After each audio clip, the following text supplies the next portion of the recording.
आप जैसे जैसे सम्मान प्राप्त करें उसके बाद में प्रस्थान नहीं करेंगे। आप सबका अतिथियों के साथ में एक सामूहिक फोटो होगा, इसलिए अंतिम आभार प्रदर्शन तक आपको यहाँ पर रुके रहना है, ऐसा मेरा आपसे निवेदन है। आयोजित किया जा रहा है प्रतिभा सम्मान समारोह कार्यक्रम प्रतिवर्ष आयोजित होता है, जो जिले के क्षत्रिय महानुभावों के सहयोग से होता है। लेकिन पहली बार ऐसा है कि श्री बहादुर सिंह जी सरोदा इनके सौजन्य से यह कार्यक्रम आयोजित किया जा रहा है। यहाँ पर पधारे हुए समस्त अतिथियों के स्वागत के लिए मैं आमंत्रित कर रहा हूँ कि वे अपने शब्द सुमन से अतिथियों को वागड़ी क्षेत्रीय महासभा के इस विशाल अधिवेशन प्रतिभा सम्मान समारोह में पधारे हमारे महंगे मेहमान, आज के हमारे मुख्य अतिथि श्रीमान प्रेम सिंह जी बाजोर, कराम के वरिष्ठ अतिथि मेघराज सिंह जी रायल और अतिथि विशिष्ट अध्यक्ष श्री प्रतापपुर जी महाराज, तरातल मठ पोखरण विधायक और बांसवाड़ा जिलाध्यक्ष और मडागम बाबजी, गढ़वर सिंह जी कतीसौर चौकलाध्यक्ष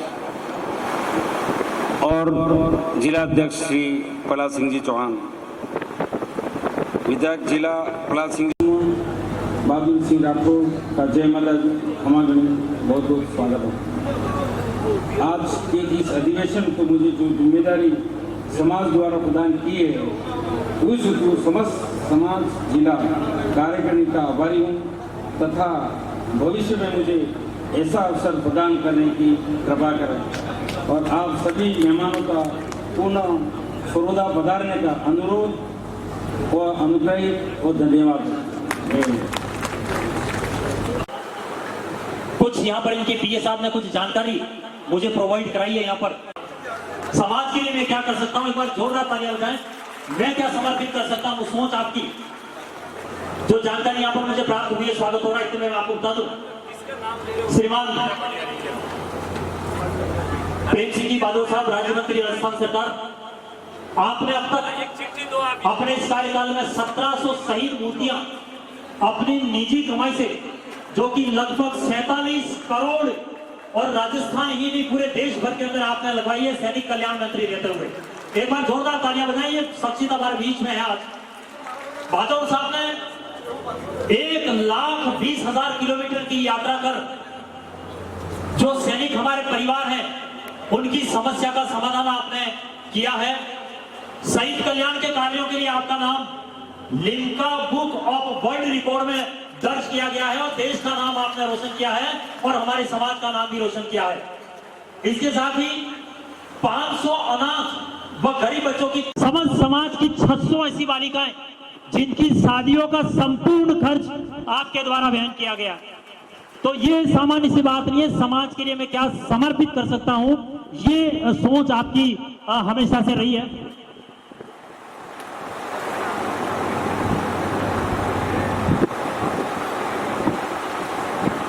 हमारे अतिथियों के पास में समय कम है, इसलिए मैं आगे कार्यक्रम की श्रृंखला में आमंत्रित कर रहा हूँ। कविता के लिए अंजलि कुमार वाइफ ऑफ नागेंद्र सिंह चुंडावत, ठिकाना रामगढ़, आए और अपनी प्रस्तुति दें। मैं अंजलि साखला, सुपुत्री श्री रणजीत सिंह जी साखला, ठिकाना सरोदा, एवं श्रीमती श्री नागेंद्र सिंह जी चुंडावत, ठिकाना रामगढ़ से सभा में उपस्थित सभी माननीय अतिथि, क्षत्रिय कुल में जन्म लिया और आगे भी मेरे जो जन्म लिखे हो सारे क्षत्रिय कुल में ही हो, उसे ही मैं अपना सौभाग्य समझूंगी। एवं इसी क्षत्रिय धर्म के लिए मैं अपनी कुछ पंक्तियां प्रस्तुत करना चाहूंगी। आज्ञा दे। वचन के खातिर जान लुटा दी, धर्म के खातिर शीशे कटे। वचन के खातिर जान लुटा दी, धर्म के खातिर शीशे कटे।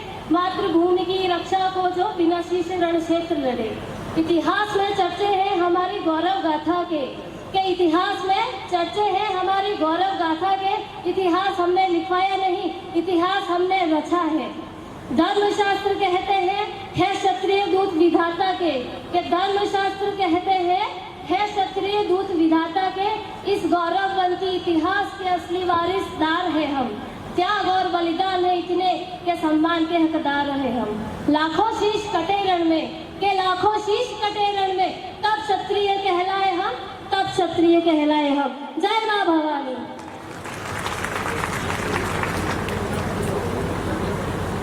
प्रेम सिंह जी बाजोर, चेयरमैन सैनिक कल्याण बोर्ड राजस्थान सरकार, जिनके बारे में विस्तृत जानकारी अभी हमारे संचालन।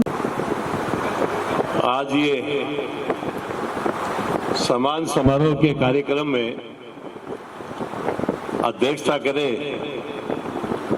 आदरणीय प्रतापपुरी जी महाराज, जिनको शीश झुका के प्रणाम करता हूं।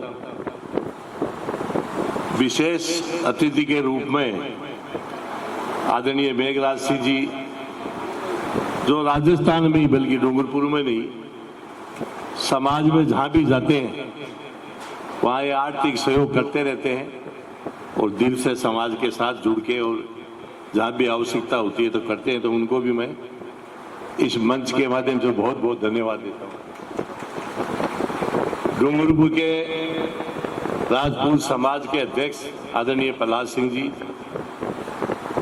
और आदरणीय हमारे गोपाल सिंह जी, इन दोनों को भी मैं बहुत बहुत इस मंच के माध्यम से धन्यवाद देता हूं कि इन्होंने मुझे बुलाया, आप लोगों के सामने रूबरू हुआ, मिलने का मौका मिला, तो आपको भी बहुत बहुत धन्यवाद।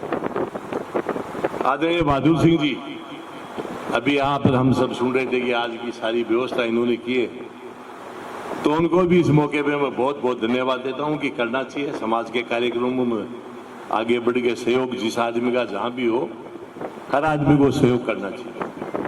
आदरणीय बांसवाड़ा के अध्यक्ष जी और उनकी कार्यकारिणी, उनको भी सबको बहुत बहुत धन्यवाद, आप पधारे।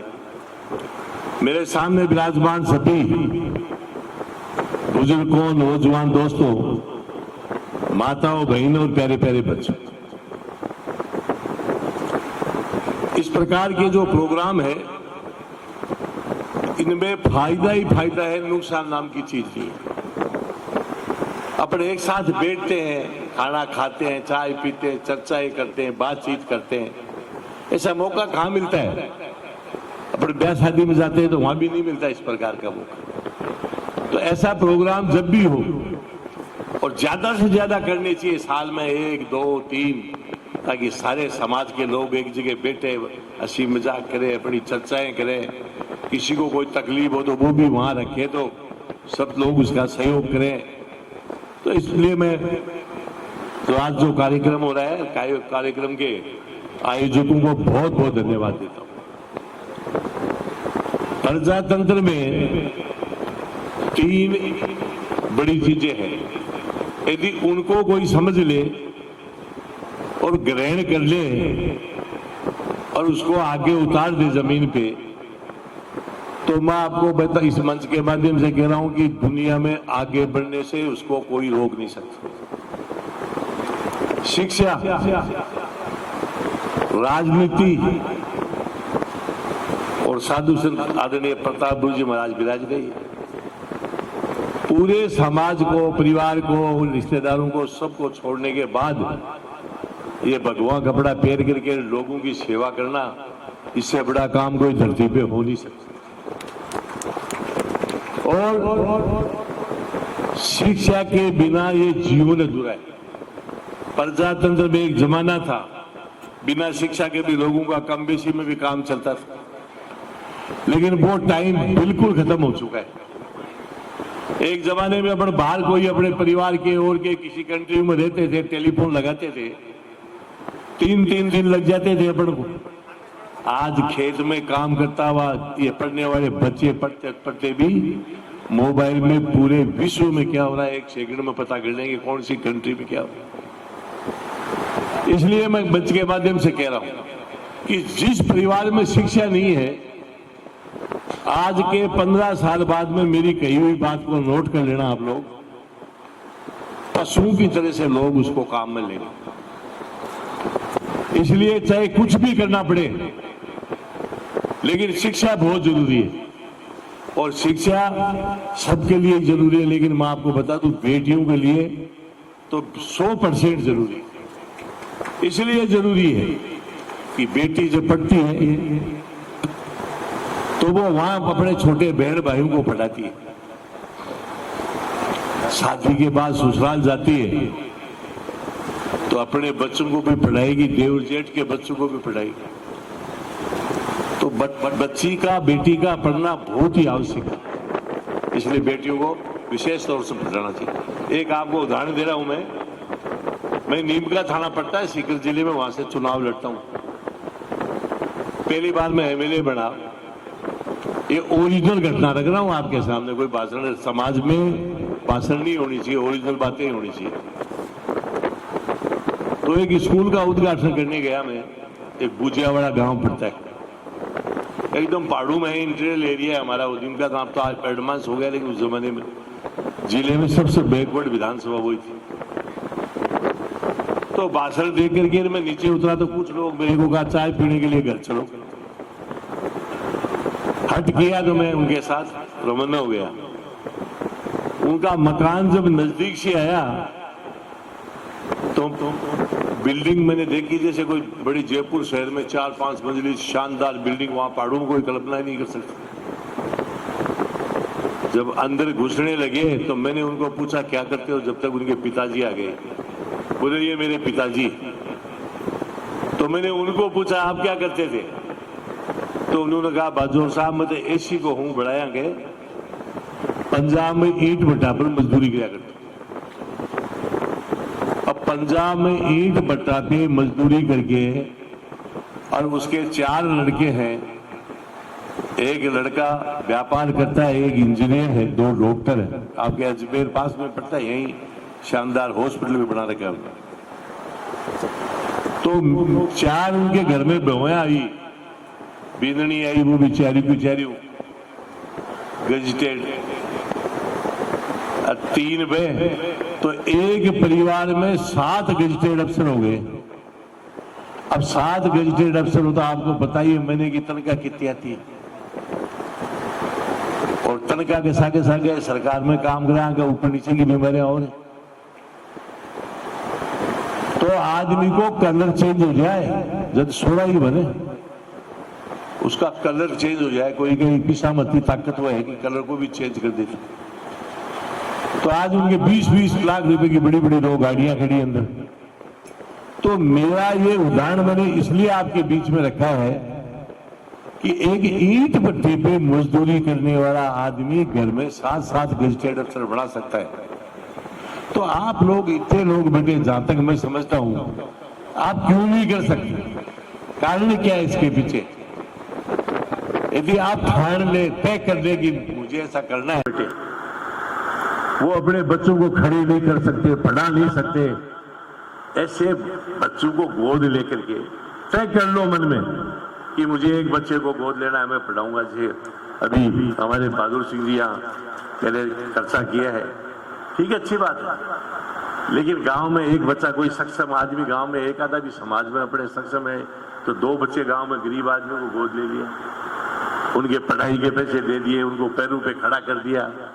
तो असली समाज समझो वो है। बाकी जिनके पास है, जो चल रहे हैं, जिनको पढ़ रहे हैं, जिनके पास पैसा टका है, वो पढ़ाते भी हैं अपने बच्चों को। तो इसलिए मेरी सबको प्रार्थना है कि इस प्रकार का काम करना चाहिए। आपके एक नारायण सेवा संस्था है उदयपुर में, आप लोगों का खूब वास्ता पड़ता होगा। मैं आज के 35 साल पहले नारायण सेवा संस्था में जाता था। कई बार वो जंगल में जाते थे और बीतवार वो गाड़ी में कोई भूंगड़ा आ रही है, कुछ खाने पीने का सामान लेके जाते थे, आदिवासियों को, बच्चों को देते थे। एक बच्चे को वहां तैयार करते थे, वो नुआ धुआ कर, उसकी पहले फोटो खींचते थे कि देखो इसकी हालत क्या है। उसके बाद उसको एकदम शानदार कपड़े वपड़े साथ लेके जाते थे, वो नुआ धुआ के पहनाते, उसकी फोटो खींच के घर वालों को भी दिखाते, उसको गोद ले लेते, लड़का लड़की। हर संडे को एक बच्चा गोद लेते थे नारायण सेवा संस्था वाले। मैं उसमें खूब जाता था, मेरी रुचि खूब थी उनको देख करके, सेवा करते हैं लोग। तो मेरा निवेदन ये है कि आदमी सोच ले, विचार कर ले, ठान ले, तय कर ले, तो कोई भी आदमी कुछ भी कर सकता है। ये आपको बिल्कुल सोचने की आवश्यकता है। मैं मेरे बारे में बता रहा हूं कि मैं जहां जिस गांव में पैदा हुआ, उस टाइम पे मेरी हालत ये थी कि मेरे पास रोटी नहीं थी खाने के लिए। हमारे परिवार इतना गरीब था कि कई बार वहां रोटी नहीं मिलती थी। मैंने लोगों के घर में 10 रुपए मैंने बर्तन माजे, बहुत सी मेहनत की, पत्थर डाले, काम किए, ट्रक चलाया और स्कूल में जाने का मौका नहीं मिला। उसके बावजूद भी 3 बार 2 बार मंत्री हो गया, तीसरी बार अब बढ़ा दिया मेरे को। जबकि मुझे कोई लेटर दे दो, आप पर्ची लिख के अभी लेटर दे देंगे तो पढ़ नहीं सकता, पड़ोसी को मेरे साथ वाले को पढ़वा करके बाद में उसका ज्ञान निकाल दो। 3 बार मंत्री रह जाए तो आप क्यों नहीं बढ़ सकते? और समाज में मैंने आपको बताई 3 बातें, शिक्षा, राजनीति। राजनीति भी ऐसी चीज है, ये जो हरा पेड़ होता है ना, हरा पेड़ बिल्कुल उसको सुखा दे और सूखे हुए पेड़ को फूल लगा दे, राजनीति उसको कहते हैं। तो राजनीतिक सिस्टम में बढ़ जाते हो, इससे माड़ी कोई बात नहीं है। मैं नहीं कहता हूं कहां वोट देते हो, कैसे देते हो, किसको, आपकी मर्जी, आपका लुकआउट। लेकिन संगठित होकर के एक साथ, एक मंच पे, एक दरी पे खुड़का करके जो भी आए, चाहे पार्लियामेंट का चुनाव लड़ने आए, चाहे विधानसभा का लड़े, उनको ऐसा लगे कि इन्होंने मेरे को चुनाव जिताए। तो इस प्रकार से सबको यूनिट रह करके, एक साथ रह करके काम करना चाहिए। ये मेरी सबको हाथ जोड़ के प्रार्थना है। मेघराज सिंह जी हॉस्टल में 5 लाख रुपए भिजवा देंगे। और मेरी तरफ से मेरी बात सुन लो, कोई भी आज के गाँव घूमो और जिनकी आर्थिक स्थिति बिल्कुल कमजोर हो, माँ बाप उनको पढ़ा नहीं सकते, तो वो मैं अध्यक्ष जी आपको कह रहा हूँ विशेष तौर से मेरे पास भिजवा देना। जहां भी वो पढ़ना चाहे उनको मत पढ़ाओ। और बाकी आप लोगों ने सम्मान दिया, मान सम्मान, पगड़ी बनाई, मान सम्मान किया, इसके लिए मैं सबको बहुत बहुत धन्यवाद देता हूं। और महाराणा प्रताप को शीश झुका के प्रणाम करते हुए मेरी वाणी को विराम देता हूं। जय माता जी। हमारी समाज का अगर कोई भी गरीब बच्चा है और उसकी आर्थिक स्थिति ठीक नहीं है तो उसके पढ़ाने की जिम्मेदारी, और वो जहां भी पढ़ना चाहेगा आप उसे पूरा सहयोग प्रदान करेंगे। ये डूंगरपुर का राजपूत क्षत्रिय समाज जो है वो सदैव आपका ऋणी रहेगा। साथ ही मेघराज सिंह जी साहब ने 5 लाख रुपए छात्रावास में देने की घोषणा की है। आपका भी बहुत बहुत धन्यवाद। आज यहाँ पर